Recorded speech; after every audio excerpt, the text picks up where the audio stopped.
Caitlin Clark didn't just stop by Travis and Jason Kelce's New Heights podcast.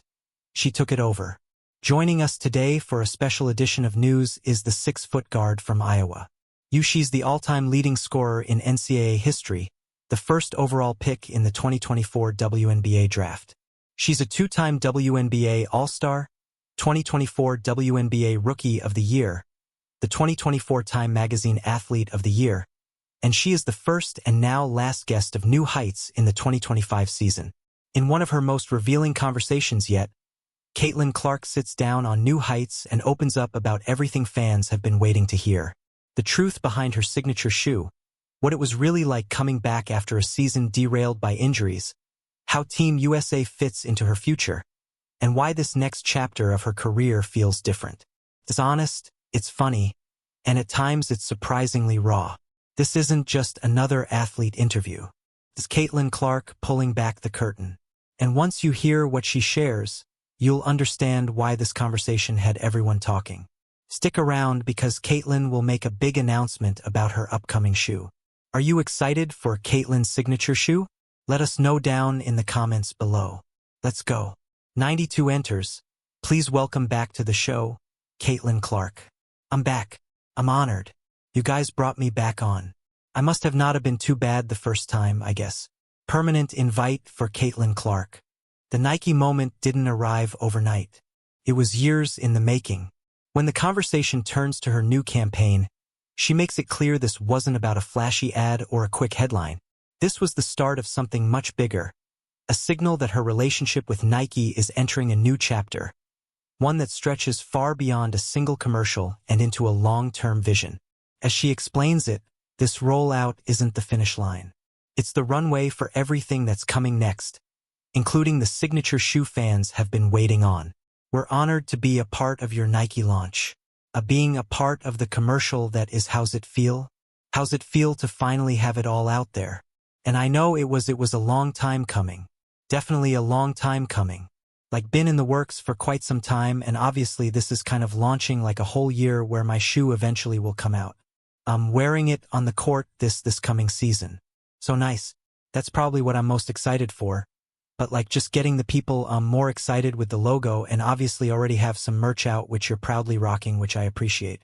What makes this moment hit differently is how personal it is. Caitlin describes the ad as a true reflection of who she is. Not a manufactured version, but her story, her people, and the journey that brought her here. You can hear the pride in her voice when she talks about finally seeing that vision come to life, and the excitement builds when she looks ahead to what it means to actually lace up her own shoe on the court. It's not just about wearing Nike, it's about wearing hers. So exciting. And a lot of the people that were obviously in the commercial, Yeti and Travis Scott was in it. My college basketball coach was in it, and then just some other people that have kind of like been huge fans throughout my career, or have been a part since I was either in high school or now professionally. So I felt like the ad was like very me. So that was super cool, and it was fun to shoot, and just really thankful that everybody was a part of it, and especially you guys. So you made it fun. You brought the energy. The conversation shifts when Caitlin opens up about what this past year really demanded of her. It wasn't just one setback. It was a cycle of injuries that tested her patience, her mindset, and her love for the grind. She's honest about how draining it was, but there's no bitterness in her reflection. Instead, there's clarity, a recognition that frustration is part of the journey, and that growth sometimes comes from being forced to slow down when all you want to do is play. Should we talk back on the basketball court? Let's get into it. So, back on the court, Team USA practice. How you feeling? It was fun, obviously, to get back out there. It had been a minute.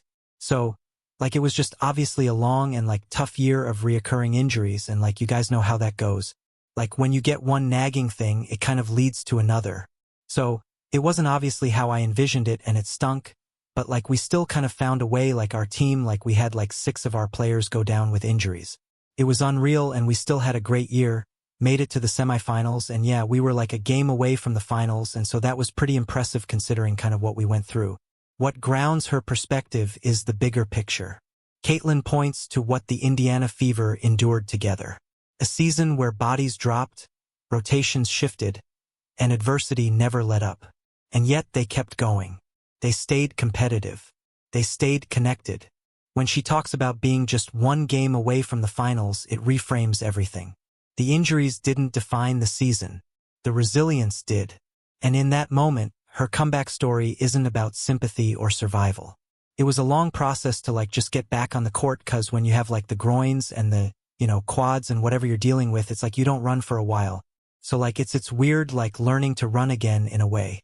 And then on top of that, gonna play versus the best players again and just getting tossed out back into the fire, but it was fun. I probably wouldn't have wanted it any other way. You get thrown back out there with the best players in the world. And you see you're right where you were before you got hurt. And it was only 3 days, so it was cool. And it was at Duke, which is obviously one of the most historic basketball places ever. So that was a pretty cool thing, too. And kind of kicks off the next cycle for preparing for the Olympics. And then we have the World Cup in 2026. When Caitlin starts talking about Team USA, the tone sharpens. There's no easing back in, no feeling things out. She describes it as getting thrown straight back into the fire, surrounded by the best players in the world, where every rep matters and nothing is given. It's a reminder that this level demands instant readiness, not comfort. So hopefully I'm on the team for that. And obviously my goal is to be on the Olympic team in 2028. So it feels like it's far away, but it's probably actually way closer than it sounds. And then she makes it clear this isn't short-term thinking. Caitlin lays out her vision with precision. World Cup in 2026, Olympics in 2028. No hype, no guarantees, just intent. It's the sound of a player who isn't just focused on the WNBA season ahead, but on building a global resume, one goal, one cycle at a time. We see you in this picture with Cameron Brink rocking number 17. I know. Where'd the 17 come? Was that just a jersey that I was about to say for these practices, they kind of not the best number ever? I wouldn't have picked that. Then Caitlin goes on to explain how the infamous number 17 came about. So the players that have been on the national team prior get to continue wearing their jersey that practice number jersey or their jersey obviously until they're done playing on the Olympic team or whatever happens for the next Olympics. And then all us newcomers, there was a lot of young people at that camp. We just get assigned a random number. I guess I got 17. Nobody asked me, but it was fine. All right. So are you just stuck in 17 now in perpetuity though? Do you get to change it maybe in the future? So, if I eventually make the team, it's weird cuz in international basketball that you only, I think it's 4 through 15. Those are the only numbers. So you have a 4, 5, 6, 7, 8, 9, 10. What? Isn't that weird? You don't get to pick real? Yeah. Well, at least for the United States. I did not know that. And then she shared this cool story cuz when I've played junior national teams in the past, we have a bag tag, a sticker on your backpack, and it says all the players that have worn your jersey. So it'd be so dope. If you're number 6, it would be LeBron. I think he was number 6. Or and then you'd have the women's players and obviously all the men's players, which is really cool. You get to see who kind of has worn your jersey. After talking about competing with the best in the world, the conversation takes a turn towards something a little more lighthearted. And that's where the dunking debate comes in. Caitlin breaks it down with a laugh, explaining why dunking isn't exactly on her resume, and why that's perfectly fine. As Jason Kelce jumps in with his usual chaos, the banter makes it clear. Dunking might look cool, but it's not the measuring stick for real hoopers. Do you feel more comfortable that I could maybe dunk in a few weeks or get better at shooting? In a few weeks. Oh boy, is that what we're calling that? A few. All you need is a few weeks. Days. 30 days. 30 days is what I'm going for. Oh gosh, Trav, can you still dunk? You think? Are you kidding me? They not go between the legs right now. No, I'm not all like that. I can definitely dunk though. I'll have that in the bag till I'm at least 50. I think Jason, I told him he had to lose at least 20 pounds and get the technique down perfectly. I think you can do it though. I think you need to start with a tennis ball, then you get the tennis ball, you go to a volleyball, then you go to a basketball. Okay. All right. Work your way up. Caitlin leans into the joke while still dropping knowledge. She explains that shooting is something anyone can actually learn. while dunking is mostly about genetics and timing. And once she starts talking about bad shooting habits, the tone shifts into full big sister mode in the best way. She jokes about how messed up people's form can get when no one fixes it early and how those habits stick with you way longer than you think. I mean, don't ask me. I don't heck know. I could maybe grab the rim, but I'm not anywhere close to that. I just shoot threes and that's good. Shoot it from anywhere. How easy is it for somebody to learn how to shoot who can't shoot? Just hypothetically speaking, not for myself. Honestly, I feel if you're willing to learn, and that's the problem I feel with a lot of young kids and young basketball players, their form is so jacked up. But I feel it's a pretty easy thing to pick up on from a young age. So that's always what I tell young kids. It's make sure your form is always good and then you kind of work your way back. But that's what I would always say the most important is. Then comes the classic dad story. Caitlin laughs about how she used to get annoyed growing up because her dad wouldn't let her just pull from the logo. While everyone else was impressed, he was focused on her mechanics, slowing her down, correcting her form, and refusing to let her chuck bad shots. At the time, she hated it. Now she's sitting on a podcast explaining basketball fundamentals to Jason Kelce, which might be the clearest proof that it worked. I would get mad at my dad when I was a young girl because he wouldn't let me just launch threes cause my elbows would be out like this. I'd be throwing it like that cause I wasn't strong enough, and then it ruins your form, and then you have those habits going on through the rest of your career. But I think if you're willing to learn, and I don't think that would be easier than learning to dunk if you couldn't jump. You're trying to become explosive again. I guess I feel standing there and being this would be a little easier. You said that you're wearing the new kicks coming up this season. I honestly, for everyone that doesn't know the process that goes into making the sneakers, how long in advance has it been, or when does it all start? Do they come to you with a shoot a bunch of shoes? Do you kind of get to tweak them here and there? How is that process? Caitlin makes it clear that the signature shoe decision wasn't about speed. It was about substance. She reveals that Nike, Adidas, and Under Armour all came to the table with signature offers, but she wasn't interested in rushing something that would last her entire career. For her, Nike meant patience, precision, and getting it right the first time. I think it's honestly been probably one of the coolest things I've got to do since honestly the process started at the end of my senior year when I was at Iowa because I was deciding what shoe company I was going to go with. And I talked to Nike, Adidas, and Under Armour, and they all offered me a signature shoe. Obviously, some faster than others. And everybody knows Nike makes the best product. It just kind of takes a little bit longer. And so I grew up wanting to be a Nike athlete. Every kid does. Nike Jordan. That's the premier brand, and everybody knows that. What really stands out is how intentional she is about identity. Caitlin doesn't want a recycled template or a shoe that feels borrowed from someone else's legacy. She's clear that this isn't about recreating a Kobe-style model. It has to feel unmistakably her. From the silhouette to the story behind it, she wants the shoe to match how she plays and who she is. It's probably been a year and a half now of figuring out what exactly I want.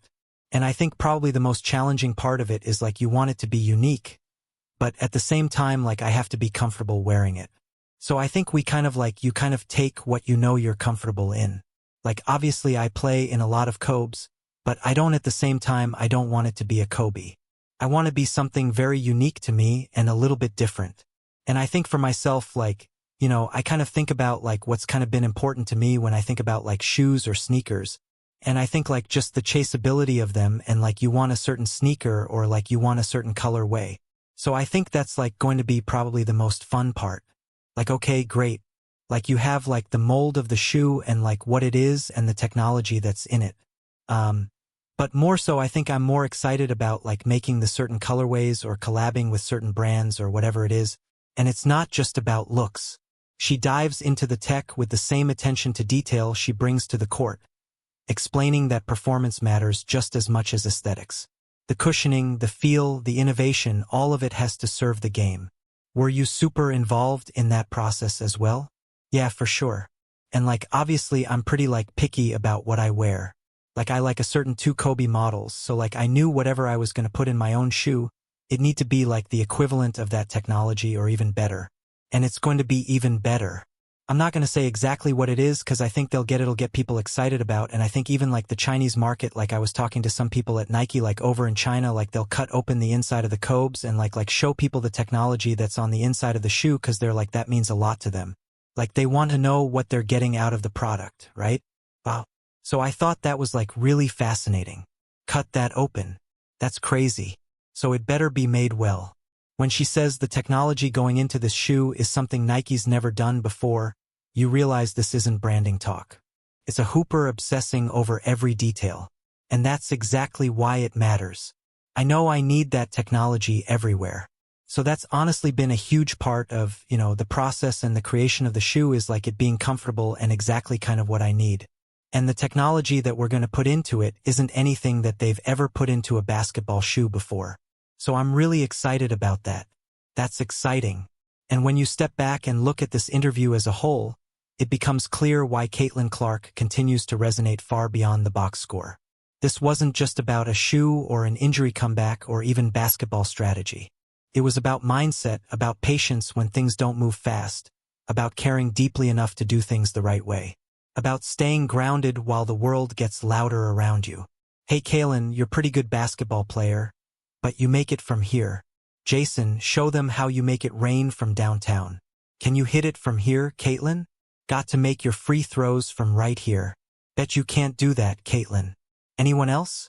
Whether she's joking with the Kelce brothers, breaking down fundamentals, or talking through the long road back from injury, Caitlin comes across as someone who knows exactly who she is and where she's headed. She's not chasing moments. She's building something. And if this conversation was any indication, the next chapter isn't just going to be big. It's going to be intentional. Are you excited for Caitlin's signature shoe? Let us know down in the comments below. Like, subscribe, and turn on all notifications so you never miss out.